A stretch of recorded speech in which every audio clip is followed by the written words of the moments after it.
The Battle of Stalingrad, 1942 to 1943, was one of the deadliest and most significant battles in human history. It was a brutal confrontation between Nazi Germany and the Soviet Union during World War II, marking a turning point in the war. This story follows Sergei Petrov, a Soviet soldier, as he fights for survival and the defense of his homeland against the German invaders.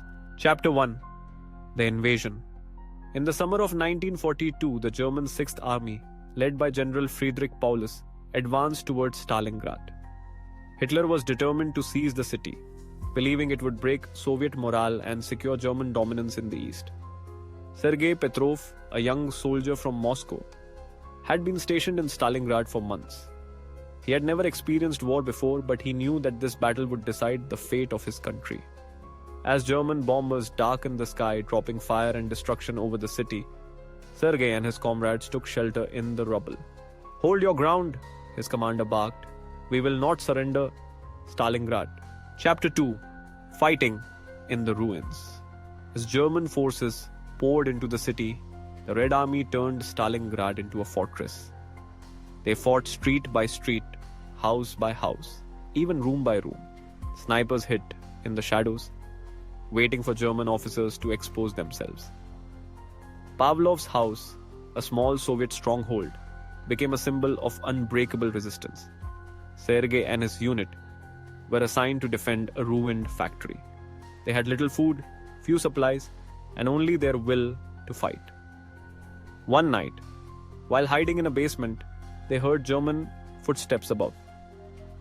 Holding their breath, they gripped their rifles. Suddenly, a grenade exploded, shaking the building. The Germans stormed in, and the Soviets fought with everything they had: bullets, bayonets, even their fists. Sergei stabbed an enemy soldier before collapsing from exhaustion. He had never imagined war would be this terrifying. Chapter 3: The Winter Counterattack. As winter arrived, the Soviets launched Operation Uranus, encircling the German forces. Trapped in the city, the Germans suffered from starvation and freezing temperatures. Supplies were running out, and morale crumbled. Sergei, now hardened by battle, led a squad in an assault on a German stronghold. His hands were numb from the cold, his stomach empty, but his determination was stronger than ever.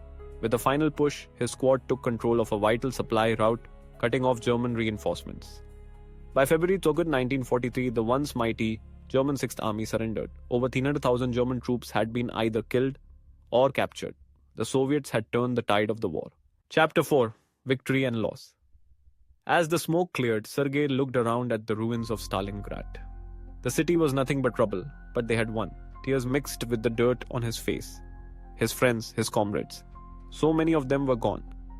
Yet their sacrifice had saved the Soviet Union and changed the course of history. The Germans would never recover from this defeat, and the Red Army would push them all the way back to Berlin, ending the war in 1945. Sergei knew he would carry the scars of war forever, but he had fought for his homeland, for his people, for victory. Conclusion: the Battle of Stalingrad was more than just a military victory. It was a symbol of resilience, sacrifice, and the indomitable human spirit. Over 2 million people died, but their fight ensured the defeat of Hitler and the eventual triumph of the Allies in World War II.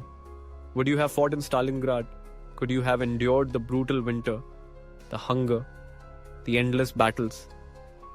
Let me know your thoughts.